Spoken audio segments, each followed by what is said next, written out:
Nagising ka na ba na tila ramdam mo pa ang hapdi ng isang sugat na nakita mo sa iyong panaginip? Yung tipong pagdilat mo, chinek mo agad ang braso o binti mo kung totoo ba itong nangyari. Ka-dreamer, sa mundo ng ating subconscious, ang sugat ay bihirang tumutukoy sa pisikal na sakit.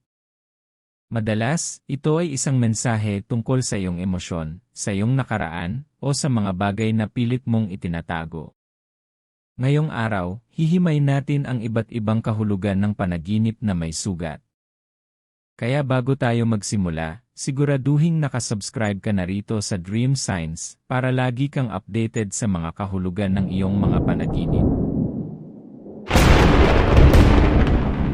1. Sugat na sariwa o duguan. Kung sa panaginip mo ay nakakita ka ng sugat na sariwa pa at dumadaloy ang dugo, sumisimbolo ito ng emotional pain. Maaaring may nangyari ka makailan na nakasakit sa iyong damdamin, isang salitang binitawan ng kaibigan, problema sa pamilya, o kabiguan sa trabaho.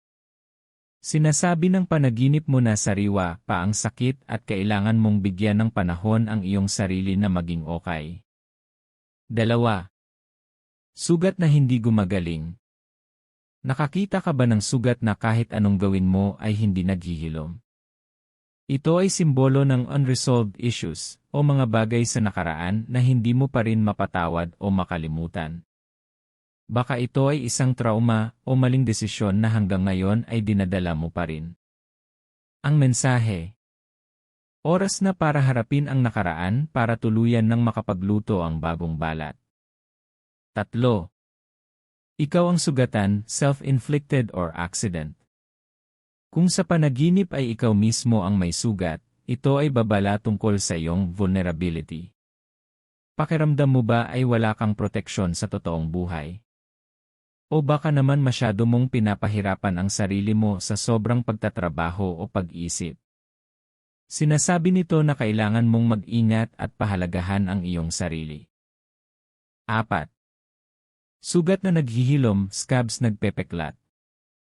Ito naman ang magandang balita. Kung sa panaginip mo ay tuyo na ang sugat o nag-umpisa ng maghilom, ito ay simbolo ng recovery. Ibig sabihin, nalampasan mo na ang pinakamahirap na parte ng iyong pagsubok. Handa ka na para sa isang bagong simula. Deeper meaning, saan nakalagay ba ni sugat? Mahalaga rin kung nasaan ang sugat, ka-dreamer. Sa kamay, maaaring may kinalaman ito sa iyong trabaho o sa mga bagay na ginagawa mo araw-araw. Sa paa o binti, simbolo ito ng hirap sa pag-move on o pag-abante sa iyong career o buhay.